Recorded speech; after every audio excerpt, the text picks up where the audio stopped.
ভীষণ বৃষ্টির রাত, তার মধ্যেই ভবেন তার নিজের রিক্সা নিয়ে চলেছে। আজকেও বেশি লোক হইল না, মাত্র 100 টাকা। বাবার কয়দিন ধরেই শরীরটা খারাপ, বুকে ব্যথা করছে বলছে। ডাক্তারের কাছেও তো নিয়ে যেতে পারছি না। ভবেন এইসব চিন্তা করতে করতেই নিজের বাড়িতে পৌঁছালো।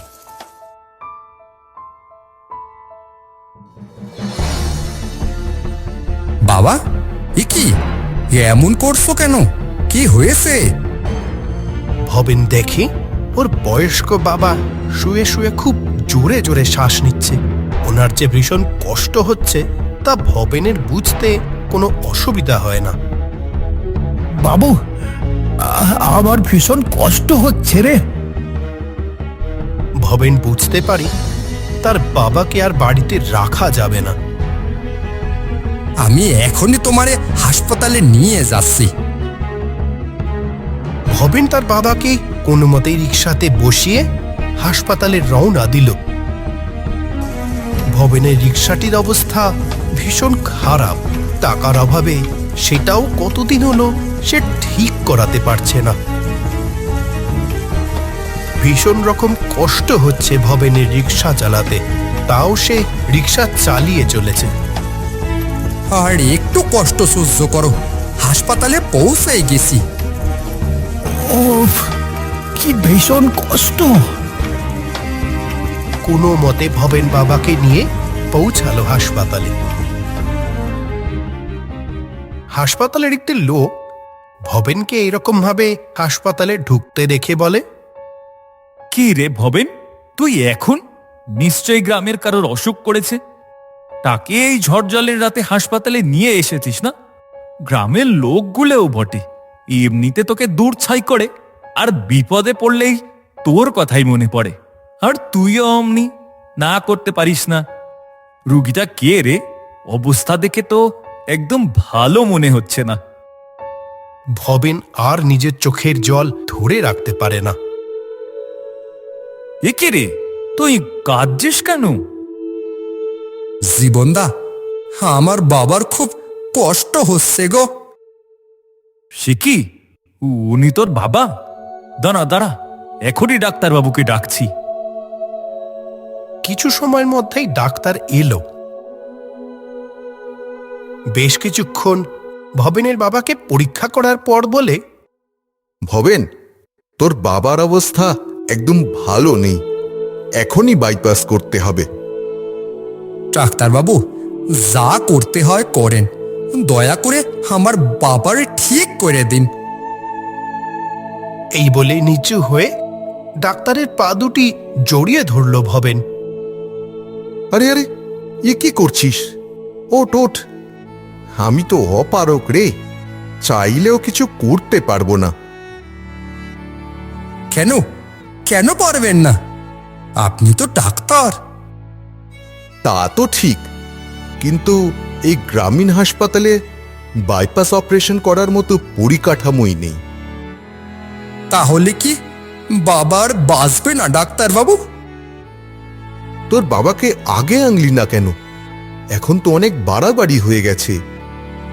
ডাক্তারবাবু, একবেলা খেলে আর একবেলা যেখানে খাবার জোগাড় করতে পারছি না, সেখানে চাইলেও বাবারে ডাক্তার দেখাইতে পারিনি। ডাক্তার কিছু সময় চুপ।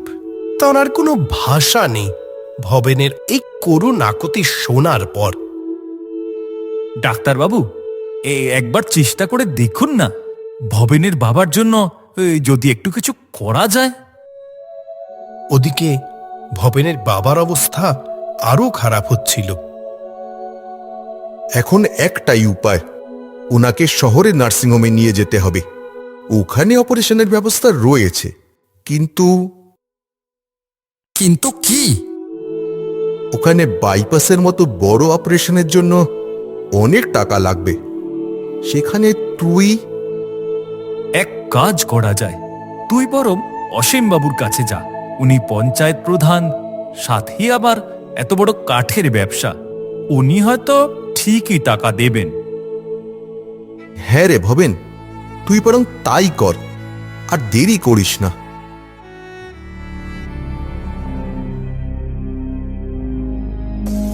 ভবেন আর এক মুহূর্ত দেরি না করে বেরিয়ে পড়ে শেষ আশাতে।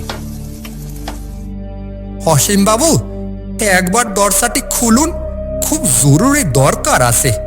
ও অসীম বাবু, আমার বাবার ভীষণ শরীর খারাপ। উফ, কি জ্বালা! এই এত রাতে আবার কোন আপদ এলো?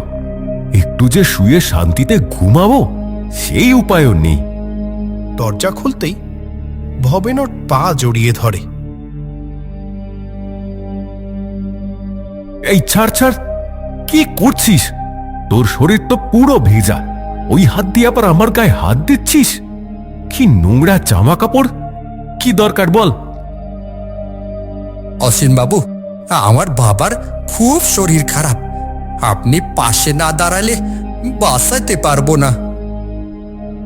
আমি না দাঁড়ালে বাঁচাতে পারবি না মানে? এরপর ভবেন তার বাবার অবস্থার কথা আর এত রাতে এখানে আসার কথা সবটা অসীমকে জানায়। অসীম সব শুনে একরকম এক তাচ্ছিল্যের হাসি হেসে বলে, ভবেন, তোর আশা তো কোনো কম নয় রে। কত বড় একটা অপারেশনের খরচ আমি দেব, এই আশা করে এই এত রাতে তুই আমার ঘুম ভাঙাতে ছুটে চলে এলি?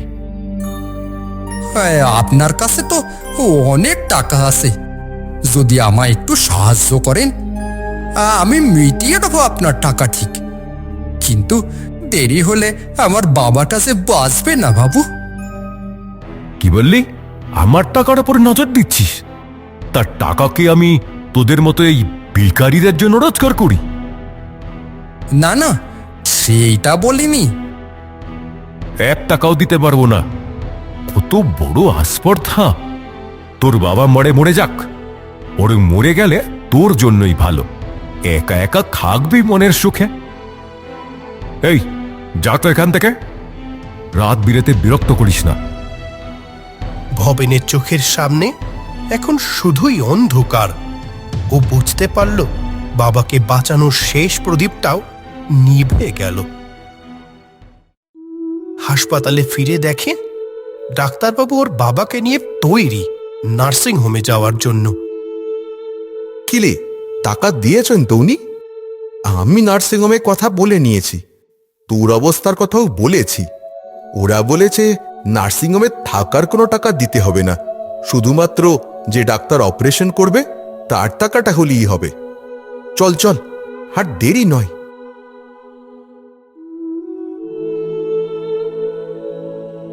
কি রে, অমন মুখ করে দাঁড়িয়ে রইলি কেন?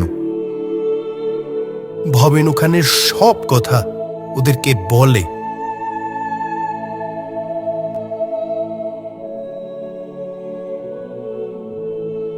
হাসপাতালের সেই ডাক্তার নিজের সীমিত পরিসরের ক্ষমতার মধ্যে যতটা সম্ভব চেষ্টা করে, কিন্তু পারে না।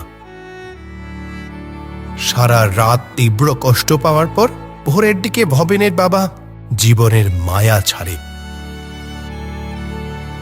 ভবেন নিজের চোখে দেখল আজ মানুষের কোনো দাম নেই, সব দাম হলো টাকার। পরের দিন সকালে বাবার শেষকৃত্য করে সে নিজের বাড়িতে ফিরে আসে। সেই কোন ছোটবেলাতে নিজের মা মারা যাওয়ার পর বাবাই ছিল ভবেনের সব। এখন আর বাবাও নেই, রিক্সা নিয়েও এখন আর বেরোয় না বেশি। সে কিছু খাবার খেতেও আর তেমন ইচ্ছে করে না, সারাদিন কেবল নিজের বাবার কথাই চিন্তা করে। কি জানি বাবা কোথায় গেছে, এখন কেমন আছে, ওর কথা কি ওর বাবারও মনে পড়ে? দেখতে দেখতে 1 মাস কেটে যায়। সেদিন ভবেন রিক্সা নিয়ে বেরিয়েছিল। আজ থেকে ঠিক 1 মাস আগে এই দিনেই সেই ঝড়ের রাতে ওর বাবা ওকে ছেড়ে চলে গিয়েছিল। বাবার মুখটা মনে করেই রিক্সা চালাচ্ছিল ভবেন, আর তাতেইও অন্যমনস্ক হয়ে পড়ে। সামনের দিক থেকে আসা একটি ট্রাক ওকে সজোরে ধাক্কা মারে, আর সেই ধাক্কার চোটে ভবেন ছিটকে পড়ে রাস্তার পাশে ডুবাতে। মাথা গুরুতর জখম হওয়ার জন্য আর সাঁতার না জানার কারণে ভবেন সে ডুবাতেই ডুবে মারা যায়। ইছাপুর গ্রামের কেউ খবর অবধি নিল না নিরুদ্দেশ ভবেনের। এই ঘটনার 2 মাস পর এক রাতে বছর 25-এর একটি মেয়ে রাত 9টা নাগাদ যখন স্টেশনে এসে ট্রেন থেকে নামলো, তখন স্টেশন চত্বর একদম ফাঁকা। ট্রেনটা যে এতটা লেট করবে ভাবতে পারিনি।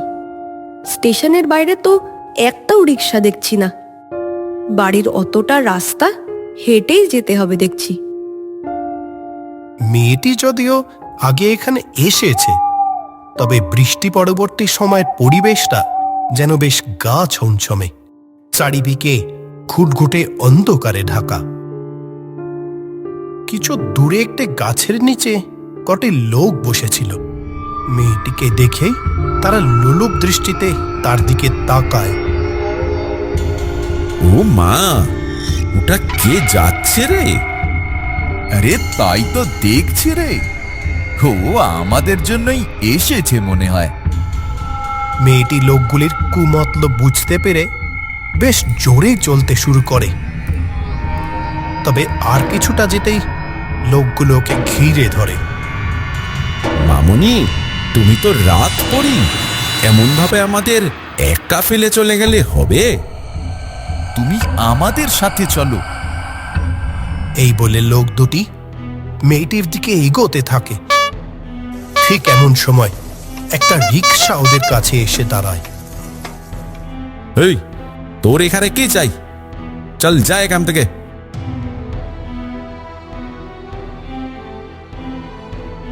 এই তো দেখি যাই না, দাঁড়িয়েই আছে এখনো। তুমি উঠে এসো আমার রিক্সায়। মেয়েটি তাড়াতাড়ি রিক্সাতে উঠে বসে। ভালোই ভালোই চলে যা বলছি, না হলে কিন্তু বিপদ আছে।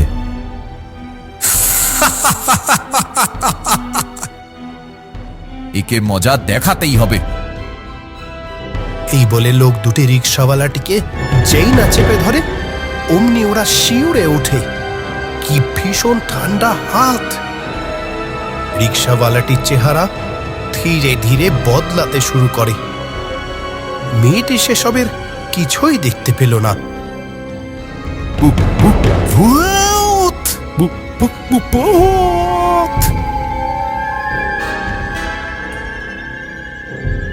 ওরা ওইভাবে কেন পালিয়ে গেল? ও বাদ দাও, কোথায় যাবে তুমি? অসীম ফণির বাড়িতে যাব। পঞ্চায়েত প্রধান অসীম ফণি? চেনেন আপনি? উনি আমার দাদু হয়। চিনি বই কি। কিছু সময়ের পরই রিক্সা এসে দাঁড়ায় অসীম ফণির বাড়িতে। আপনাকে কি বলে যে ধন্যবাদ জানাবো, আপনি আজ না থাকলে। আসুন, ভিতরে আসুন। দাদু আপনাকে দেখলে খুশি হবে। না, উনি আমারে দেখলে হয়তো খুশি হবেন না। উনি পয়সাওয়ালা মানুষ, আর আমরা নিচু তলার লোক। মেয়েটি রিক্সাওয়ালাটির কথার অন্তর্নিহিত অর্থ ঠিক বুঝতে পারল না। আমি বরং আসি। আপনার নামটা অন্তত বলুন। ভবেন। মেয়েটি কিছু সময় সেই দিকে তাকিয়ে রইল। রিক্সাওয়ালাটি তার কাছে যেন আজ ঈশ্বর। মেয়েটি ঘরে ঢুকে তার দাদুকে সব কথা বলে। অসীম সব শুনে ভীষণভাবে নিজেকে অপরাধী মনে করে। নিজের কৃতকর্মের অনুতাপে যেন সে মরমে মরে যায়। তার চোখের সামনে ভাসছে কয়েক মাস আগের সেই বৃষ্টি রাতের দৃশ্য। অসীম তার নাতনিকে আর কিছু না বলে বেরিয়ে পড়ে ভবেনের বাড়ির পথে। সেখানে গিয়ে দেখে তার বাড়ি পুরো অন্ধকারে ঢাকা। ভবেন, ভবেন কোথায় তুই? আমাকে ক্ষমা কর ভাই, তার পিছনে এসে দাঁড়ায় একটি রিকশা। রিকশাতে বসে ভবেন। অসীম হাত জোড় করে তার কাছে ক্ষমা চায়। এ কি, আপনি এত উঁচু জাতের মানুষ, সে কিনা এই ভিখারি রিক্সাওয়ালার কাছে ক্ষমা চাইছেন? হামায় আর লজ্জা দিস না। আপনজন বিপদে পড়লে কেমন লাগে নিশ্চয়ই আন্দাজ করতে পারলেন। আর সেদিন আমার বাবা কতটা কষ্ট পেয়েছিল তা যদি আপনি দেখতেন। টাকা কি আপনজনের থেকেও বেশি হতে পারে? তুই আমার চোখ খুলে দিয়েছিস। আজ থেকে তোর সব দায়িত্ব আমার। আমার আবার দায়িত্ব যে পৃথিবীতেই নেই। মানে? ভবেন জানালো সে আর নেই। শোনালো তার মৃত্যু রাতের ঘটনা। ভবেনের শরীর রূপান্তরিত হলো এক কঙ্কালে। তবে অসীম ফণি ভয় পেল না। সে জানে এই মৃত আত্মা জীবিত মানুষগুলোর থেকেও শতগুণে ভালো। যদি পারেন তাহলে আমার মৃতদেহটার সৎকার করবেন। ঈশ্বর যখন আপনারে সামর্থ্য দিয়েছে, অসহায় মানুষের পাশে থাকবেন।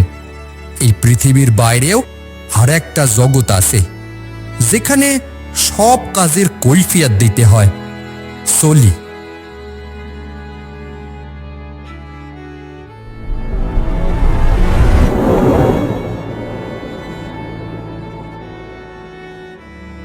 পরের দিন সকালে সেই ডোবা থেকে ভবেনের কঙ্কাল উদ্ধার করা হলো। অন্তিম সংস্কার করা হলো তার দেহের। এরপর থেকে গ্রামের যে যখনই বিপদে পড়ে তখন তার সাহায্যের জন্য সবার আগে এগিয়ে আসে যে মানুষটা, সে হলো অসীম ফণি।